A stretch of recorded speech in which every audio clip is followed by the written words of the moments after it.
Good morning students. आज हम firm के विघटन के संबंधित एक प्रश्न को हल करने वाले हैं। तो फर्म का विघटन, साझेदारी फर्म का विघटन अर्थात साझेदारी व्यवसाय बंद करना। ये जो साझेदारी का व्यवसाय है किसी भी कारण से बंद हो सकता है, जैसे कि न्यायालय का आदेश प्राप्त होना, या तो अपने व्यवसाय में लगातार हानि होना, या तो अपना जो मुख्य साझेदार होता है वो अपने व्यवसाय से अलग हो जाना, उसकी मृत्यु हो जाना, या कोई साझेदार दिवालिया हो जाना। तो ऐसे किसी भी प्रकार की परिस्थिति में हम अपने व्यवसाय को बंद करते हैं, तो उसी परिस्थिति को हम फर्म का विघटन करके कहते हैं। तो यहाँ पे साझेदारी फर्म के विघटन के संबंधित ये प्रश्न है। तो फर्म का विघटन करना, व्यवसाय को बंद करना, जब भी हम अपना व्यवसाय बंद करते हैं तो उस समय हमारे पास की जो संपत्ति है उनको बेच दिया जाता है, और जो दायित्व है, जो भुगतान करना है अलग अलग लोगों के, उनको पहले उनके भुगतान पूर्ण किए जाते हैं, और फिर अपने अपने हिसाब लेकर हम अपने व्यवसाय से अलग हो जाते हैं। तो इसी प्रकार से ये साझेदारी के विघटन से संबंधित हम प्रश्न हल करने वाले हैं। तो प्रश्न क्रमांक 8 यहाँ पे दिया हुआ है। प्रश्न में 3 साझेदार है ब और स, ये फर्म के साझेदार हैं। इनका लाभ हानि विभाजन अनुपात जो दिया है वो है 2:2:1, 2:2:1 दिया है अनुपात। और इनका चिट्ठा जो दिया है वह 31 दिसंबर 2020 का चिट्ठा दिया है। चिट्ठे में दायित्व पक्ष में लेनदार है क्रेडिटर्स 24,000 के, सामान्य संचय दिया हुआ जनरल रिजर्व 10,000 रुपीज़ का, और पूंजी है अ ब और स की क्रमशः 30,000, 24,000 एवं 12,000 रुपया, टोटल है 66,000। तो ये चिट्ठे का दायित्व पक्ष का योग 1 लाख रुपया दिया है। उसी प्रकार से संपत्ति में सबसे पहले रोकड़ दी हुई कैश है 12,000 रुपया, उसके बाद देनदार डेटर से 16,000 रुपये का, देनदार में से देनदारों का आयोजन या जो प्रावधान प्रोविजन है उसको संचय करके शब्दों से संबोधित किया है, उसकी अमाउंट है 500 रुपीज़। और शुद्ध जो देनदार है अपने डेटर्स, जो शुद्ध डेटर्स है, नेट डेटर्स जो है वो है 15,500 रुपीज़ के। फिर अपने पास स्टॉक है स्कंध 15,000 रुपये का, फर्नीचर है 19,000 का, और भवन है बिल्डिंग 38,500 रुपीज़ की। और इस प्रकार से ये अपना चिट्ठे का योग दे दिया है 1 लाख रुपया। और चिट्ठे के नीचे सूचना दी है कि इन्होंने इसी तिथि को फर्म का विघटन करने का सोचा है, और उस विघटन से के दिन उन्होंने जो भी संपत्तियों की वसूली जो हुई है उसमें देनदार की अमाउंट है 14,700 रुपया देनदारों से प्राप्त हुआ है, स्कंध से 14,000 रुपया मिला है, फर्नीचर से 18,000 रुपया मिला है, भवन से 41,500 रुपया मिला है। साथ में इन्होंने दायित्व में से लेनदार क्रेडिटर के पूर्ण भुगतान में इन्होंने 23,000 रुपये दिए हैं, और वसूली के व्यय जो हुए हैं वो है 1,000 रुपये चुकाए गए करके सूचना है। और इन्हीं सूचनाओं के आधार पर आपको वसूली खाता और साझेदारों का पूंजी खाता बनाने के लिए बोला गया है।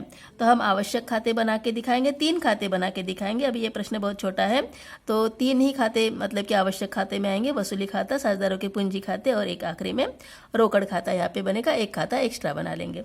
तो अभी जब भी हम अपने व्यवसाय को बंद करते हैं तो व्यवसाय बंद करते समय हम साझेदारी व्यवसाय में क्या करते हैं कि जो भी संपत्ति पक्ष में जो संपत्तियां है, बेचने योग्य संपत्तियां है, उनके खाते को बंद किया जाता है। संपत्तियों के खाते बंद करने के लिए जो हमारी प्रविष्टि होती है, सभी संपत्तियां हमेशा डेबिट शेष दिखाती है, और संपत्तियों को बंद करने के लिए हम संपत्तियों को क्रेडिट में लिखेंगे और इन संपत्तियों को वसूली खाते में स्थानांतरित करेंगे।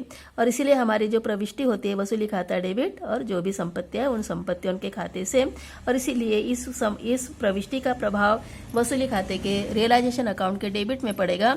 और डेबिट की तरफ हम ये जो 4 संपत्तियां हमारे पास है बेचने योग्य मतलब कि वसूल होने योग्य, देनदार, स्कंध, फर्नीचर और भवन, तो इन संपत्तियों को हम वसूली खाते में डेबिट पक्ष में ट्रांसफर करेंगे, क्योंकि प्रविष्टि हो चुकी है वसूली खाता डेबिट देनदार से, स्कंध से, फर्नीचर से और भवन से।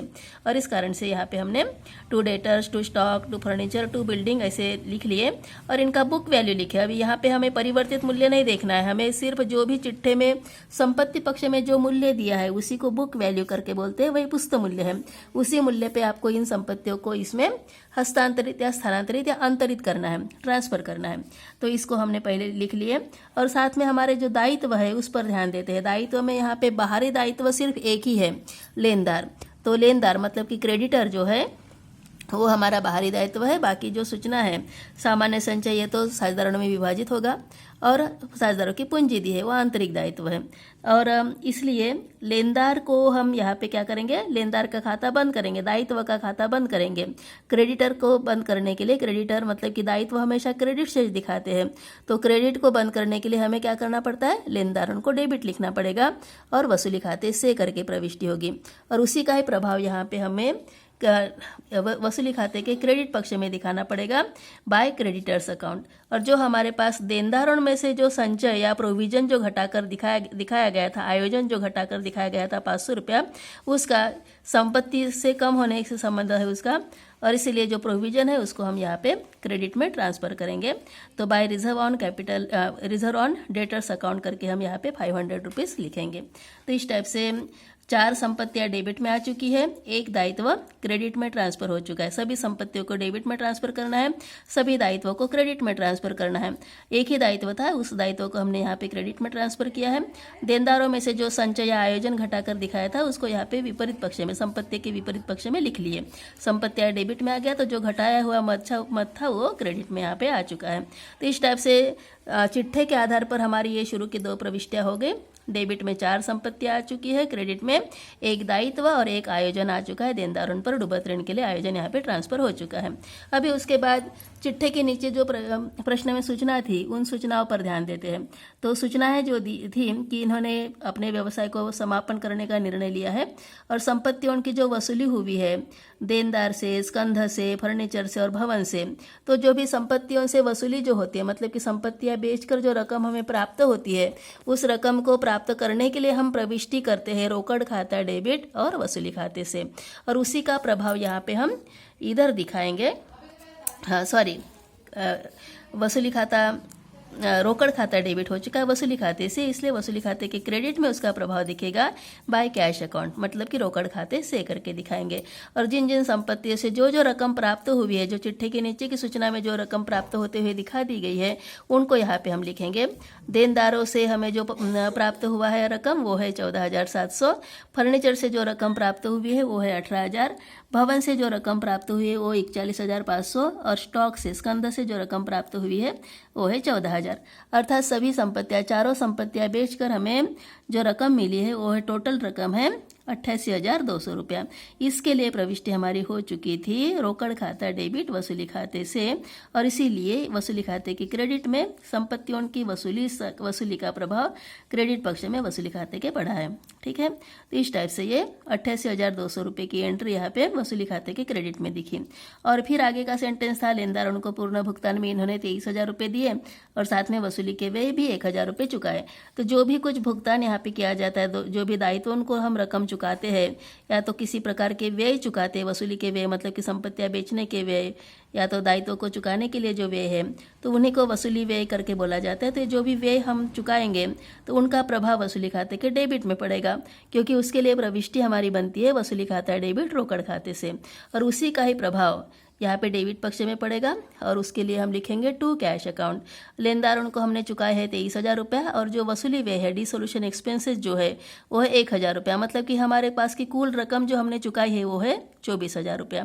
तो इस प्रकार से संपत्तियों से वसूल हुई रकम क्रेडिट में आ चुकी है और दायित्वों को और व्ययों को जो चुकाने की रकम हमने डेबिट में लिख ली है। अभी उसके बाद वसूली खाते का आंसर हमें निकालना है। तो वसूली खाते का कोई भी पक्ष बड़ा हो सकता है, डेबिट या तो क्रेडिट। डेबिट पक्ष की टोटल अगर बड़ी रहेगी तो हानि होने की संभावना रहेगी, और क्रेडिट पक्ष की टोटल बड़ी रहेगी तो लाभ होने की संभावना रहेगी। निरीक्षण करने से क्रेडिट पक्ष ज़्यादा बड़ा है, और क्रेडिट पक्ष का योग आ रहा है 1,12,700 रुपया, और उसी में से डेबिट पक्ष को घटाते हैं तो मात्र 200 रुपये का ही अंतर दिख रहा है। 200 रुपया इनको वसूली पर लाभ हो चुका है। ठीक है, प्रॉफिट ऑन रियलाइजेशन ये 200 रुपया है। अभी इसी को हम ट्रांसफर करेंगे साझेदारों के पूंजी खाते में, और इसीलिए डेबिट पक्ष में हम लिखेंगे साझेदारों के पूंजी खाते से, या तो टू पार्टनर्स कैपिटल अकाउंट करके लिखेंगे। और जो भी हमारे साझेदार है, 3 साझेदार है ए, बी और सी, इनका अनुपात जो दिया हुआ था 2:2:1 अर्थात 2:2:1, इसी अनुपात में फिर इनको हम क्या करेंगे 200 रुपये को विभाजित करेंगे।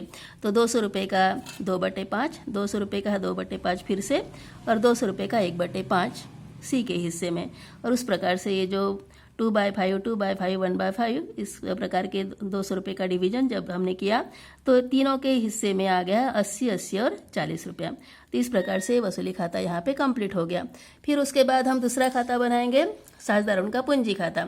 साझेदारों का पूंजी खाते का शेष हमेशा क्रेडिट होता है, आप सब जानते हो। पूंजी खाते के लिए कॉलम्स तैयार कर लेंगे, डेबिट के विवरण और 3 साझेदारों के 3 राशियों के कॉलम, क्रेडिट में भी वही सेम विवरण और 3 साझेदारों के लिए 3 राशियों के कॉलम। अभी यहाँ पे दायित्व पक्ष में इनका शेष दिया रहता है पूंजी खाते का, तो पूंजी खाते का शेष जो है बस इनका 30,000, 24,000, 12,000 रुपया है।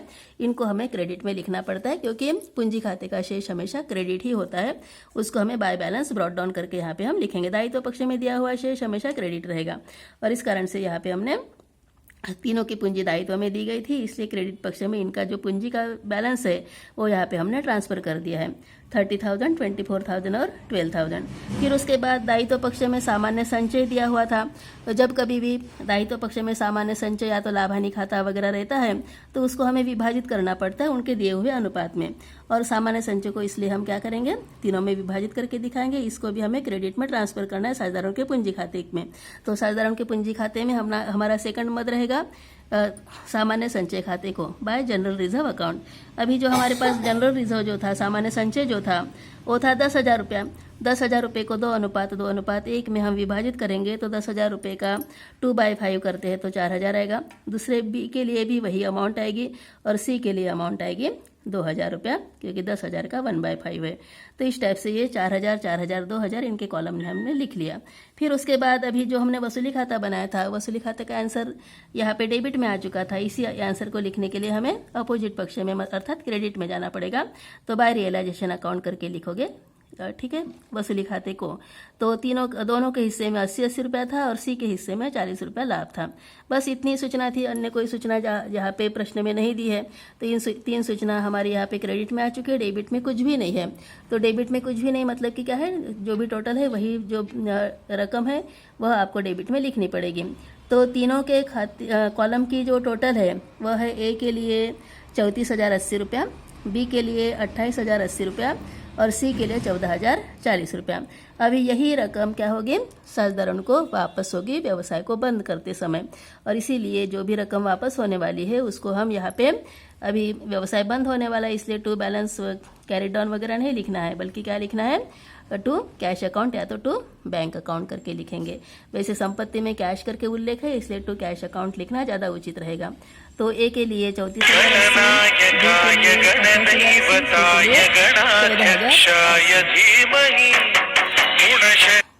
तो इस टाइप से ये पार्टनर्स कैपिटल अकाउंट यहाँ पे क्लोज हो जाएगा।